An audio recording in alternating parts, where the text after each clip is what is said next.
been fighting you a little bit, huh? No idea. Wanted to start up last night. Wanted to start. Battery saying it was dead, so I charged it for a couple hours, and then I saw the battery on the floor in there. that's not this one. Oh. Well, it sounded like it wasn't getting any fire when you first started it. Yeah, it wasn't. The key wiring needs to be redone. Oh, okay.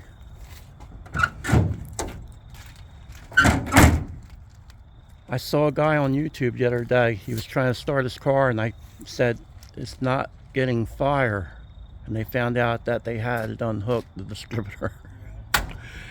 Yeah. Well, it's getting there. It looks like your brakes are working okay. They okay? Brakes ain't working. Huh? Brakes don't work at all. It stopped when you hit the brakes? I didn't hit the brakes. Oh, I thought you That's did. me taking it out of gear. Oh, okay. Well, it's getting there at least. Takes time. I still got to get the stuff to fix the lines on it. So once I get that stuff, I got to call Speedway Motors Monday and see what they say about what I got, and I don't know if they'll reimburse me or what they'll do, but It's still leaking fluid then. if I put fluid in it, it'll pour out. So Oh, they well. sent me the wrong banjo bolts, or the crush washers maybe are messed up. I don't know. Did you look at the flange on them? All the stuff comes as a kit, so I don't know. There's got to be something fluky there. And I'm just going to convert it to AN and call it done. Ah, there you go. Well, it seems like every time you do things your way, it winds up being better from what I've seen. I didn't feel no vibration or nothing, so I'll take it down the road the way it is and see how it feels. Does that universal joint have the clips that go on the inside of the universal? Yeah, it's a 3R style. It's the old GM one. On the inside, not the cap Inside, side. yeah, the inside. Yeah. I gotta order the correct universal, because right now that's a 1310 universal for the drive shaft, 1330, and then I put the caps off of a 3R on it, because the caps are different, and I think the width might be slightly different. But That's easy to get it mixed up. well, I didn't get mixed up. I did it on purpose to try to get Oh. this thing together, because I don't have the right stuff to do it. Oh, I read online that a 1330 U-joint's the same as a 3R. It's just the caps are different with the clips, the way they clip in, and they're not the same. They are different. The diameter of the cap is actually bigger on a 3R than it is on a 1330. no, that's the problem. You look online and somebody puts that information on there, it doesn't mean it's always right. Yeah. So,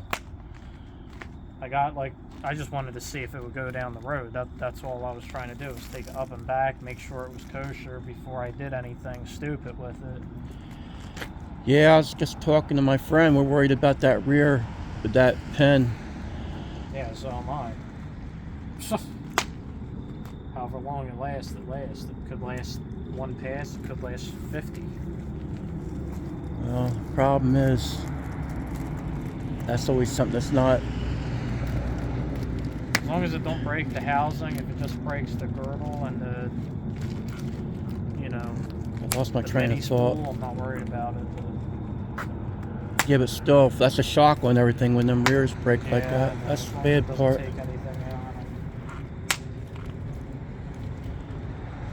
out. Oh, you just have to take it as it comes, like we always do. Anyway, it's getting closer and closer. Just sometimes you have to step back before you go forward. So sometimes you take 2 steps forward and 4 steps back. So that's the problem he has right now. We're discussing about the brakes. They're leaking, after him buying a very nice kit. Well, So, the kit doesn't come with the hoses, but lines. yeah, well, it's caliper hoses. Is what Oh. it is. That's where it's leaking. It's leaking right out of where the hose bolts to the caliper. I thought that was all in one design kit. No, the hoses you have to buy separate from the kit, but I called them up, and the lady over the phone said, well, these are the hoses. You can choose from the rubber hoses, or you can get AN. So I was like, well, I don't need AN on this thing. I'll put rubber on it for the time being, because it's like $50 difference. So I'm like, I'll just throw the rubber on it. What am I going to have to do? Change pads once in a while? I'm not worried about. The rubber will last long enough until I upgrade the brakes later on, or the entire rear. Right. I don't know how long the rear is going to stay in it, so I'm not trying to put $800, $1,000, $1,500, $2,000 into a 10 bolt when I can put an 8.8 in it later on that's stronger. This is a temporary rear. It has been since I put it in the car. The thing is, sometimes you buy the expensive stuff and then you have the same problem, or sometimes that's worse. I hate to say. You think you're trying to do something good. I figured if I put the brakes on the rear, I could probably get like $1,000 for it, because it does have axles, it does have gears, it's got the girdle, it's ready to go. Like, this thing could drop in a 55 or whatever else it fits, and it's worth $1,000. It's 8.5 10 bolt. That's for the most part built, minus when I was told I was going to get it, it had a spool in it, and then when I ripped it apart, it had the mini spool. Well, that's the thing. Somebody could put a spool in it if they wanted to. Yeah, but it's got C-clip eliminators. Has a lot of good half-inch stuff. extended studs on it, so it's got good stuff in it. It's just the mini spool is going to be the weak link now, not the pinion.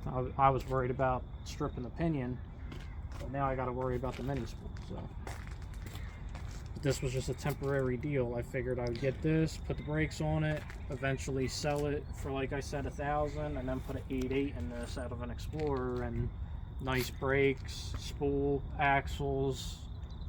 Well, the thing is, if somebody else had like an automatic car, that rear's That would hold great. up. That's what was in the Is Blazer. with the stick, you're going to be shocking this. I know how you are with a stick, so that's what's got me concerned. The Blazer had a mini spool in it. Yeah. 360 foots on the bottle. Or Yeah. That truck was heavy too. Yeah, 3,300 pounds. Yeah. Base weight. Heavy on the heavy side, not heavy, but that's heavy for what it was compared to some of these other cars you see. So with this car, I mean, it's around the same weight, but with a stick. So Yeah, that's the thing. Might not make the power the Blazer did, but that automatic ain't there to cushion the blow. Well, no, the heads are coming around. That might make the power that the Blazer did. Well, I mean, with this setup, then it should make close to the same as what the Blazer made, but the Blazer had a 377 with compression. This stock bottom end 350, so. Yeah. Well, from a stick shift to an automatic's two different things too. With the shock factor is completely different when you have a stick and you're letting it fly, and of course gear ratio and everything matters. Well, that's the thing. This first gear, it's like trash. Yeah. It's on a 225 or 235 first gear. Yeah. It's like taking a T5 and starting in second gear. That's exactly right. And back in my day, I had the 278 first gear, and everybody said, you have the best first gear in that. And I'm like, a 278's the best? That's what they were for a Muncie. That's the Rock Crusher. That was my top loader. Top loader? The top loader, 278 first gear. I thought you were talking about the Chevelle. No, I don't know what the Chevelle had. I forget what. I think I had a Muncie in that. I'm not sure. All speculation. That was a long time ago. I wasn't sure what I had in that with the trans, to be honest. Transmission did hold up. Once I got that set up in it. They say the Muncies are good. They can hold some power, but we'll see. Well, my Chevelle, I know when I first put that together, the first month I went through 3 motors, 2 transmissions, and 2 rears. And constantly ripping the studs off. Every time I ran somebody, the studs were broke. I had to pull off the road and pound studs out. So if I wanted to race somebody, I had to make sure it was worth me getting out of the car and pounding studs out right there along the road. Yeah, that was fun. That's when you're young and stupid. To think I was willing to do that for a while. Maybe I won't say it's because I was young. Maybe I was just stupid. How about that? So, anyway, there's a little bit update on this 55 here. I just happened to fire it up. I'm over here looking for a valve for my truck, and he needed to borrow one of my carbide bits. And he's been working pretty hard on this car, and he has a couple problems with the brakes right now, and with the universal joints, things like that. So these are problems you run into with vehicles when you're changing things over. And I think Chevy's one of the easiest cars back in the day. But then again, anything mechanical usually isn't easy. It's always work, no matter what it is. So sometimes it can go better than others. Like you might have say we're putting a transmission in. One time you put the transmission in, it might go very smooth. Next time, it might be you're fighting that thing. So all depends on what you're doing, how you're doing it. When you're doing something on the ground, it isn't the same as doing something up on a lift. So I think most guys understand that. Well, I hope this shows up here, guys. I'm in the pitch dark out here, all but a little bit of a garage light right here. And so I just thought I'd do this little video. I had some other things planned I was going to put out for YouTube, but not quite ready for that yet. So like I said, he fired this up. So I show you guys what's going on with it, and we'll probably do a little update of stuff, I'm sure Adam will, on his channel. So be watching for his update on all this little bit of adventure he's run into. Anyway, with that, guys, thanks for watching. I appreciate it, and appreciate your interest in this. And that's always a good thing when people take time to leave you a little comment and they're very interested in what you're doing. So that makes it all worthwhile. So anyway, I want to say good night to you fellas, and God bless.